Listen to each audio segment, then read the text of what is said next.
Hello, मी अंकिता. आपण पाहत आहोत एबीडी मराठी. दरवर्षी मान्सून हा 21 मेच्या सुमारास अंदमानात दाखल होत असतो.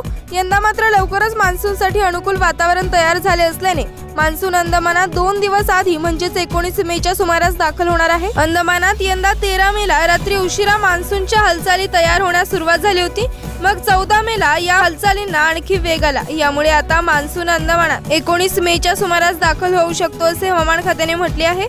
या वर्षी केरळमध्ये देखील लवकरच मान्सूनचे आगमन होणार आहे असे बोलले जाऊ शकते. यामुळे खरंच यंदा मान्सूनचे केरळमध्ये वेळेआधीच आगमन होणार आहे का? आपल्या महाराष्ट्रातही मान्सून वेळेआधीच पोहोचणार का असा सवाल उपस्थित केला जात आहे. यंदा मान्सून अंदमानात 18 मे पर्यंत तर केरळमध्ये 31 मे रोजीच दाखल होण्याची शक्यता अधिक जाणवत आहे. हेच कारण आहे की यंदा मान्सूनसाठी खूपच लवकर अनुकूल स्थिती तयार झाली आहे.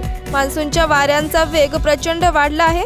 त्यामुळे मान्सून वेळेआधीच अंदमान व केरळमध्ये दाखल होऊन महाराष्ट्रातही वेळेआधीच येण्याची शक्यता आहे.